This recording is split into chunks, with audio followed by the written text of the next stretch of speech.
What's going on? What's going on, y'all? You know who it is. You know what it is, man. It's your boy Big June. I'm back with it. Here with another episode of Big June Sports Talk, man. Where sports discussion becomes sports debates and so on and so on, man. Where we discuss the good, the bad, and the ugly. Everything and anything in the sports world, I touch on this platform, man. You know, I've just been dropping these episodes, trying to stay more consistent, giving you the guys what y'all need. And, you know, I promise y'all that Jackie Robinson, original Trailblazer, as well as the Penn State Predator. And I'm working on a future episode called Pressure Plus Pipes. You know, I might get into a couple of examples, you know, Ben Simmons, a couple of different other athletes and situations as far as, you know, organizations and situations and teams, right? In general, the conflict between players and all that.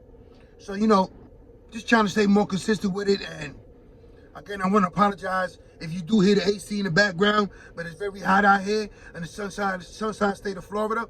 So, you know, bear with me. But, you know, like I said, man, I promise y'all to Jackie Robinson. But before I get into that, I just want to say, you know, today's game one between the Houston Astros and the Philadelphia Phillies. So the World Series kicks off today. You know, who you got? I already said my allegiance is leaning towards the Phillies due to Kevin Long and Robbie Thompson having pinstripe ties with my New York Yankees, right?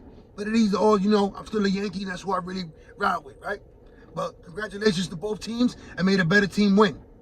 So with that being said, I want to get y'all on a future episode that I'm working on as well, called Pressure Plus Pipes, which, you know, is certain situations as far as like Ben Simmons and a couple of other athletes are going with the organization, conflicts with teammates, situations like that. So be on the lookout for that future episode. And, you know, before I get this episode off, man, you know, make sure y'all hit that like button, make sure y'all hit that subscribe button, man. So when I drop these joints, y'all be the first ones to get them, man. You know, so I hit y'all, I promise y'all to Jackie Robinson, man. And before I get into that, I just feel like growing up as a baseball fan, you know, with the Yankees, but in general, just idolizing Jackie Robinson, Roberto Clemente, Don Mattingly. Those are some of the athletes, the Major League Baseball players that I grew up admiring and trying to emulate on the ball field, right? So, you know, it was even deeper than that, because these are some of the athletes that I chose to do with book reports and stuff like that in school, man. So that was my thing. That was my passion. As you can see now, years later, I'm trying to translate it into this show with the Big June Sports Talk, man. But my love for sports has never wavered, right? And as far as that goes, you know, Jackie Robinson, he paved the way for a lot of things. A lot of these athletes, a lot of us in general, coming up, the minority, the one who was left out, the one who was segregated, right? The one who was picked on. And he broke barriers and stigmas that in our wildest dreams you wouldn't think would have. How would you deal with that situation? I mean, we all deal with a lot of situations as far as, you know, racism and stereotype, because that is a part of society. And it is, unfortunately, today in 2022, still plays a major part in society, right? But as far as the sports world, I had the two entwined. When Jackie Robinson first came up, right? When he found his way on the Brooklyn Dodger roster, right? For the very first time. I mean, it was just crazy as I dug deep and I researched from his college days, his military days. So yeah, you know, if you guys didn't know that, you know, Jackie Robinson was in the military. You know, I try to take little pieces from each section and give it to y'all as I broke it down, right? And it was an honor just doing the research on a pioneer, a trailblazer, an ambassador, such as Jackie Robinson, man. What he's done for Major League Baseball, what he's done for the game. I mean, every athlete, past or present, would give up the nod and say what it feels like to wear number 42 on Jackie Robinson Day. What an honor, what a privilege it is. So you know what? With that being said, man, I'm not even going to play games with y'all, man. Jackie Robinson, born January 31st, 1919. And died October 24th, 1972. Became the first African-American to play in Major League Baseball in the modern era. Robinson broke the baseball color line when he started at first base for the Brooklyn Dodgers on April 15, 1947. When the Dodgers signed Robinson, it inherited the end of racial segregation in professional baseball that relegated black players to the Negro League since the 1880s. So let's stop that right there for a second. Broke the color line, broke the barrier. The first African American to play in Major League Baseball. They were relegated to playing in the Negro League since the 1880s. trying to find a way to the big show, to show what they could do on the grandest stage, right? And Jackie Robinson paved that way. He bust and kicked that door down, like the late, great, notorious B.I.G. said, right? Robinson was inducted into the Hall of Fame in 1962, right? Before he came up and became a Brooklyn Dodger, he played for the Kansas City Monarchs in 1945, right? Now, I'm going to give you a couple of stats. Major League Baseball stats. Let's start off with a .313 batting average. 141 career home runs. Let me repeat that again. 141 career home runs. 761 career RBIs for Jackie Robinson. But the numbers don't indicate the impact he had for the game of baseball, right? A Negro League All-Star, 1945. Six-time All-Star in Major League Baseball through 1949 through 1954. World Series champion, 1955. National League MVP, 1949. Major League Baseball Rookie of the Year, 1947. National League batting champion, 1949. Two-time National League stolen base leader, 1947, 1949. Dodgers retired his number 42, number retired by all Major League Baseball teams. Also retired by UCLA, the University of UCLA. Is also a Monument Park honoree. All Major League Baseball, all Century team. I mean, let me slow that down for a second. I gave you some of the numbers. Six-time All-Star, World Series champion, National League MVP, Rookie of the Year, two-time stolen base champion. I mean, what could this man not do on that baseball field? I know I gave you some of the numbers, and it doesn't blow your mind away, and it doesn't automatically wow you, because you imagine what he had to deal with while producing those numbers, while significantly making a change, what he had to overcome as a man, as a colored man, for all of us to prosper now in the game, in the booth, in the podcast world. It all started with someone making a stand, right? Because they say if you don't stand for something, you're going to fall for everything. And as I keep bringing it down and give you the story of Jackie Robinson, you'll see that he firmly standing on his ground. 10 toes, the way like people like to firm, right? Excuse me, you know, I get hype and all that, man. I do really get into these shows, man, and some of these topics, man. So, you know, don't mind me, man. Your boy Big Junior's a fan just like you, man. So, during his 10 years in the Major League Baseball, Robinson won the inaugural World Series Rookie of the Year award. The inaugural, meaning the first ever Rookie of the Year award, was given to Jackie Robinson in 1947, like I just mentioned. Was an All-Star for 6 consecutive seasons, from 1949 till 1954. Also won the National League MVP, like I mentioned, in 1949. The first black player honored with the National League MVP as well as Rookie of the Year. Played in 6 World Series, contributing to the Dodgers championship in 1955. So everything associated with Jackie Robinson was a winning formula, right? I mean, MVP, Rookie of the Year, World Series appearances. I mean, he was playing at a high level, even with all the black clouds surrounding him. No pun intended, right? In 1997, Major League Baseball retired his beloved number 42, becoming the first professional athlete in any sport, to have his number retired. Let me repeat that again for you. Becoming the first professional athlete in any sport to have his number retired was bestowed on the late great Jackie Robinson. All right? Also, as you know now, you're a Major League Baseball fan, MLB also adopted the annual tradition of Jackie Robinson Day on April 15th, 2004, where every team in Major League Baseball gets to wear number 42 for that day, Jackie Robinson Day. Now, before I get into it, one of the most iconic images ever in professional sports was when Jackie Robinson was set to play his first spring training game and was getting berated and heckled by the fans in the stands, right? Excuse me.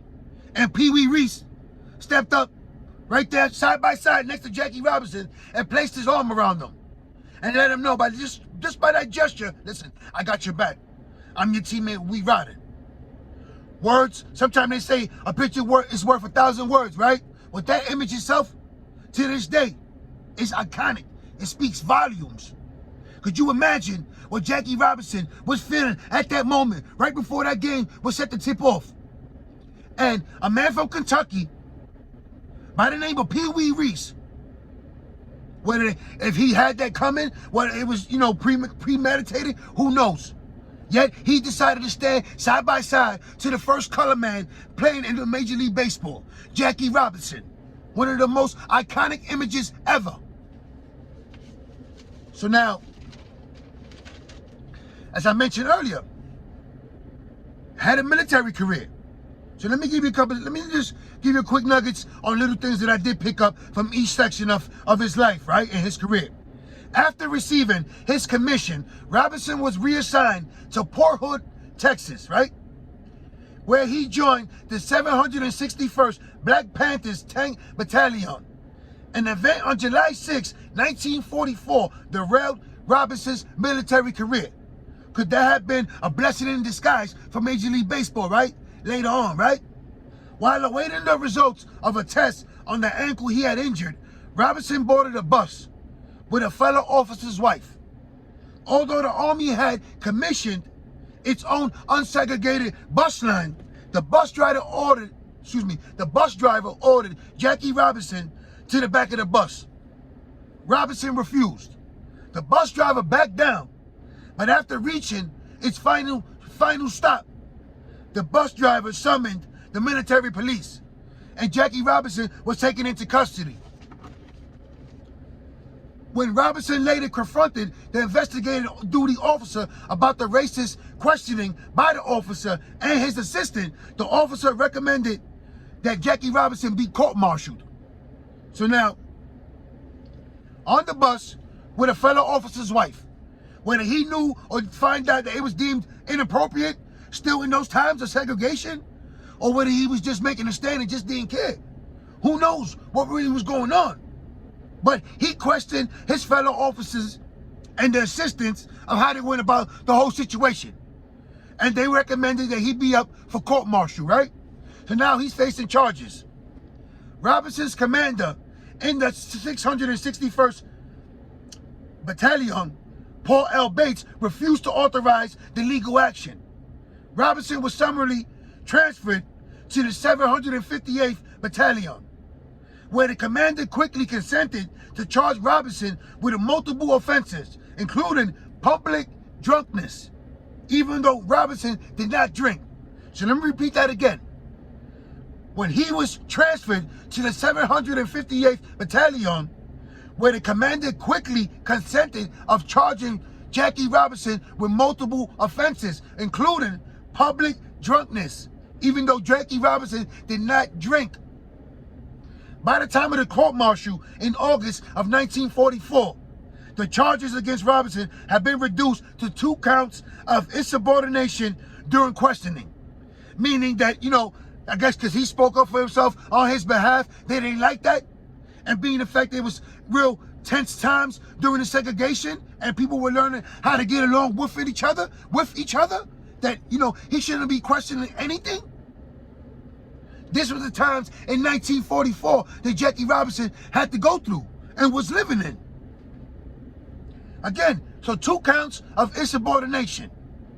Robinson was acquitted by an all-white panel of 9 officers. So whether it was racially charged or not, eventually he was acquitted of all charges by 9 officers. A panel, a jury, however you want to conclude it, of white officers, 9 of them, found them not guilty. So that itself, with his military career, look at the obstacles he was facing in the military. After his acquittal, he was transferred to Camp Breckinridge in Kentucky, where he served as a coach at Fort Lee Army Athletics until receiving an honorable discharge in 1944 in November. So he gets transferred once again, lands in Kentucky, where he becomes a coach for the athletic department in the Army, right? Until an honorable discharge in November of 1944. While there, Robinson met a former player who played for the Kansas City Monarchs of the Negro League, right? Who encouraged Robinson to write the owner of the Monarchs for a tryout. So Robinson heeded the advice and actually did go out and reached out and sent a letter to the owner of the Kansas City Monarchs. So now, as you break that down, if Jackie Robinson never faced those obstacles in the military, will we have ever seen and witnessed him break the barrier as the first African-American Major League Baseball player ever? I mean, who knows? He could have had a solid career in the military, right? Dedicated, standing firm on his ground, on his belief from his high school days and his military days. I mean, who knows what the legend could have been for Jackie Robinson, right? But let me give you a little nugget of his college days in UCLA. After graduating from PJC in spring of 1939, Robinson enrolled at UCLA, where he became the school's first athlete to win varsity letters in 4 sports: basketball, baseball, football, and track. So let me repeat that again for you. He enrolled in UCLA, where he became the first athlete ever to win varsity letter in 4 sports: basketball, baseball, football, and track. Robinson was 1/4 of black players on the Bruins' 1939 football team. The others were Woody Stone, Kenny Washington, and Ray Bartlett. The players made up the team's backfield. At a time when only a few black students were on teams, they played mainstream college football, predominantly saying that the university in the limelight, in the spotlight, known as a major school, had 3 African Americans in the backfield, shining and starting in the UCLA football team. At a time when segregation was at its highest level, when people were still learning how to get together and get along around each other. So that made UCLA college football most integrated team. UCLA became college football's most integrated team at the time when Jackie Robinson and 3 other African Americans all suited up for the football team. They went undefeated with 4 ties. So they ended up with a record of 6-0 with 6-0-4. 6 wins, 0 defeats, 4 ties. So even in football, Jackie Robinson was playing at a high level. Robinson finished the season with 12.2 yards per attempt on 42 carries, which is the school's football record for the highest rushing yards per carry in the season. As of 2022, that record of 12.2 yards per carry on 42 carries is the highest in UCLA football history. I mean, what could Jackie Robinson not accomplish on any field? The football field, the military field, and the college baseball field. Robinson also led the NCAA in punt return average in 1939 and 1940. So meaning, once they kicked it off to Robinson, he was the threat to take it to the house. So it's safe to say that he was a gifted athlete. First athlete in I don't know why I keep saying USA, UCLA history to win varsity in 4 sports: baseball, basketball, football, and track. I mean, if you're not amazed, well, let me continue. An incident at PJC illustrated Robinson's impatience with authority figures he perceived as racist, a character trait that will resurface repeatedly in the course of his life. On January 25th, 1938, he was arrested after vocally disputing the detention of a black friend by the police. Robinson received a suspended sentence of 2 years but from the incident, along with other rumor run-ins, so he got a suspended sentence of 2 years for defending his friend, for speaking up for his black friend, who was being detained wrongfully by the police. Other rumors and run-ins between Robinson and police gave him a reputation for being combativeness in the face of racial antagonism. So in other words, Robinson was not having it. He was standing and holding it down. You know what I'm saying? If you stood toe to toe with him, he was right there in your face as well. He didn't stand for that bullshit and listen, it took a lot in those days for anyone to stand, to see what was going on. Could you imagine what's actually happening? No way to make it aware as today. No social media, no cameras on their phones, no nothing. Just being hated everywhere you go. Segregated. I mean, it's crazy. Listen. Now, let me start getting to another part of it. Branch Rickey, club president and general manager of the Brooklyn Dodgers, began to scout the Negro Leagues for possible additions to the Dodger roster. Rickey selected Robinson from a list of promising black players. So, you know, as any scout, any general manager doing their due diligence, trying to find talent anywhere, any level, right? And interviewed him for a possible assignment to Brooklyn's International League Farm Club to the Montreal Royals, which is, you know, the minor league system. Rickey was especially interested in making sure his eventual signee could withstand the inevitable racial abuse that will be directed at him. Let me repeat that again. Rickey was especially interested in making sure his eventual signee could withstand the inevitable racial abuse that would soon be coming directed at him. In an infamous 3-hour exchange on August 28, 1945, Rickey asked Robinson if he could face the racial animus without taking the bait and reacting angrily.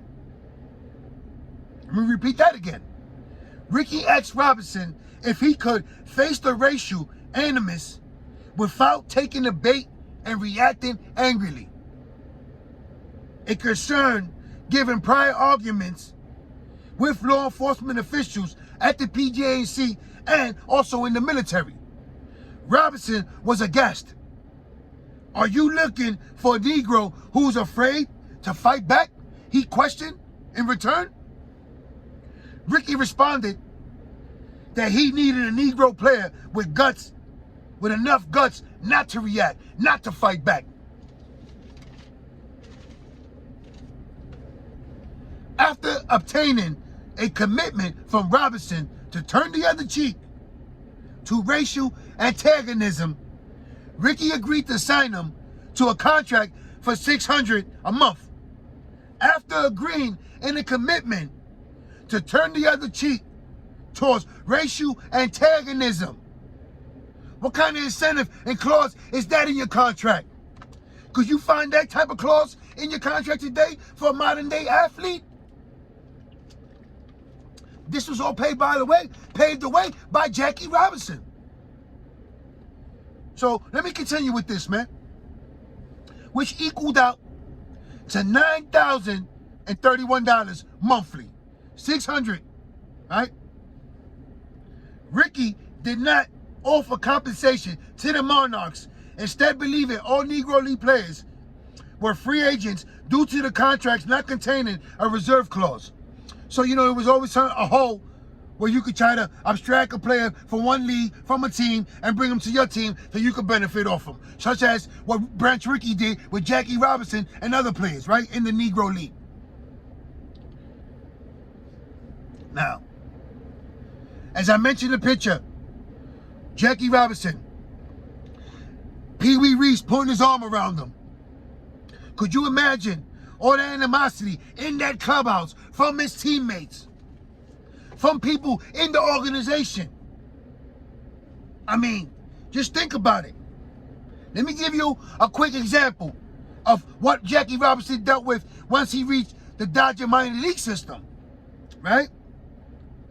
In 1946, Robinson arrived at Daytona Beach, Florida for spring training with the Montreal Royals of the Class AAA International League. Royals manager Clay Hopper asked Branch Rickey to reassign Robinson to any other Dodger affiliate, but Rickey blatantly refused. So Clay Hopper, manager of the minor league ball club out in Daytona, quickly asked if they could reassign Jackie Robinson, not wanting him on the ball club, not wanting to deal with the distractions, wanting to deal with him in general. Was he a racist? Who knows? He was not allowed to stay as his white teammates at the team hotel, and instead lodged at the home of Joe and Dufferin Harris, a politically active African couple. So obviously he wasn't allowed at the hotel, at restaurants, at certain places. And they had the signs loud and clear. Out in the front, let it be known, colored people were not allowed in these establishments. And even if you were a Major League Baseball player, just like Jackie Robinson was at that time, right?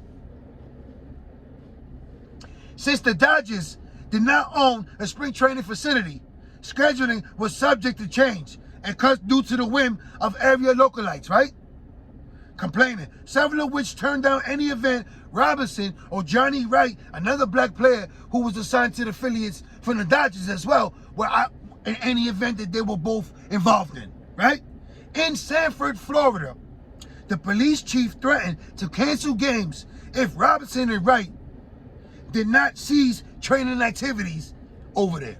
So being that they're not going to play in the game and the games are going to get canceled in general, we don't want to see y'all training. We don't want to see y'all practicing. We don't want to see y'all in general. This is also for Johnny Wright. So now, in Jacksonville, the stadium was padlocked shut without warning on game day by the order of the city's park and public property director. I mean, let me repeat that again. In Jacksonville, the stadium was padlocked shut by the city's park and public director on game day without warning, or due to the fact, that Jackie Robinson and Johnny Wright were making their debuts for the Dodger affiliate, the Montreal Royals, in the state of Florida, in Daytona, in Jacksonville, in Sanford. They were not welcome. I mean, I gave you some of the military parts. I gave you the college parts. I gave you his minor league days, what he had to overcome to make the Major League Baseball roster, to overcome. So he did make 6 World Series appearances. So he did win the National League MVP. So he did become the first inaugural Rookie of the Year in the National League. So he did win the National League stolen base record twice. Could you imagine playing at a high level, dealing with all those obstacles, dealing with stereotypes and racism from your teammates, from your organization? Every corner you turn is someone with a hateful eye towards you for no reason, for the color of your skin. This is what Jackie Robinson had to deal with in the 30s, in the 40s, from his high school days to his playing days, in his military days. I mean, if you didn't know why it's an honor and a privilege for all these Major League Baseball players to suit up with that number 42 on April 15th, Jackie Robinson Day, you do now.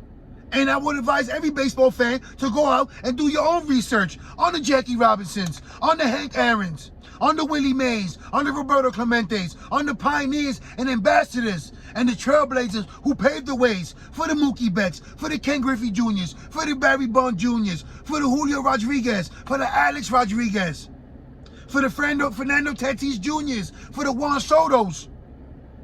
They paved the way so we can enjoy this game. So this game welcomed with open arms different countries, different nationalities. And that all started with Jackie Robinson. So listen, man, as a fan, I told you, as a young boy, doing book reports on Jackie Robinson, Roberto Clemente, seeing their videos, admiring them from afar. in astonishment and being proud to see a Jackie Robinson Day, to see Roberto Clemente being honored and celebrated by Major League Baseball. And hopefully they do finally formally retire number 21, so he can have his day in the sun as Jackie Robinson. But as far as this episode, it is about the original Trailblazer, and his name is Jackie Robinson. And if you're a baseball fan or a fan in general of sports, I'd advise you to look into what Jackie Robinson had to go through in order to be the first African American to break that color barrier of Major League Baseball. He paved the way for all your favorite players, past and present. And also, a quick nugget before I get out of here, man. For all my baseball fans in Bullshit, Brooklyn, you know, the late, great Jackie Robinson is buried out there, man. Y'all make y'all way, man. That's like a trivia question. We'll find the spot, man. I know I've been there, and I enjoyed the little memorabilia and all the stuff that he had at his tombstone, man. To let the late, great Jackie Robinson rest in peace, man. All my family and friends in New York, stay safe, stay blessed, stay sharp, stay alert, stay on point. I love y'all. I'm out of here. One.